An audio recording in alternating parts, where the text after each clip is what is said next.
So here we have a pattern which is made from 4 identical squares, and we're told that the sides of these squares are parallel to the axes.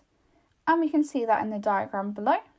So we have these sides of all of the squares which are going to be parallel to the y-axis here, and similarly these sides of the squares which are parallel to the x-axis.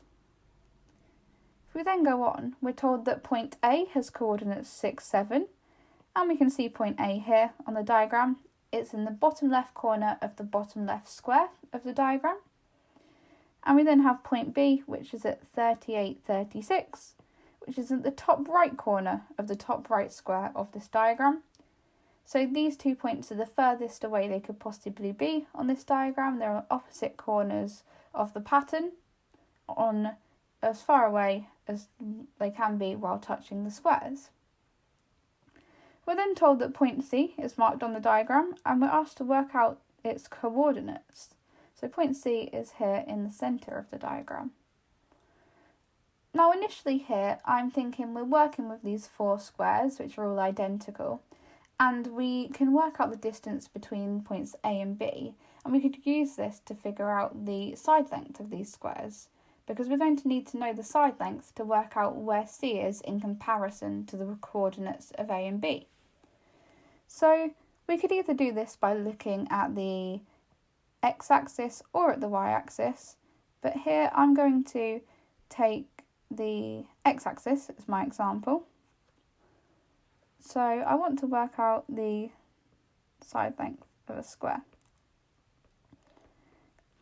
So if we look across the x-axis, point A rests here at 6, and then point B, we trace that down, we're going to be at the x-coordinate 38. Now in between A and B, if we go across the x-axis, we have 4 complete squares, 4 complete side lengths of this square. So if we take the difference between these x-coordinates and divide it by 4, we're going to get the side length of 1 square. So I can take the difference by doing 38 minus 6, which gives me 32. And then I need to take 32 and divide that by 4 to give me 8 for the side length of 1 square. So each of these lengths are going to be 8. And because they're squares, we also know the vertical lengths are going to be 8. So this length here. Now we can use this to work out both the x and y coordinate of point C. So I can see that point C is going to be 2 complete side lengths away from point A and point B if we're going on the x-axis. So if I take the x-coordinate of point A, which is 6,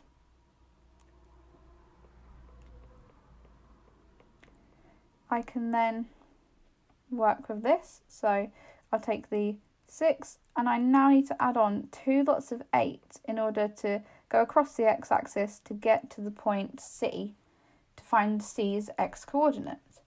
So I'm doing 6 plus 8 plus 8, and that's going to give me 22. So I've gone from point 6 across 8 and across another 8, and that gives me the x-coordinate of C, which is at 22. So I can write that in the box as I've already calculated the x-coordinate of 22 here. Now similarly, for the y-coordinate of C, if I look at the diagram again, from point B this time, if I go down 2 complete squares, 2 complete side lengths, I'm going to get to the y-coordinate of point C. So I need to take the y-coordinate of point B and subtract 2 lots of 8, so 2 side lengths from that. So the y-coordinate of point C, I'll take the y-coordinate of B, which is 36, subtract 8, and subtract another 8, and that's going to leave me with an answer of 20 here to put in as the y-coordinate. So now if I go back and have a look at how the marks were awarded, the first mark here was for finding the width of the diagram, so the width of these 4 squares by doing 38 minus 6 to get 32. Similarly, I could have found the height to get this mark, but working with the width just seemed a little bit easier in this case. I then get the second mark for dividing this by 4 to find the side length of one square. And the third mark would have been for then calculating the x-coordinate correctly using this side length of 8. And the following one for finding the y-coordinate correctly from counting down from the y-coordinate of point B.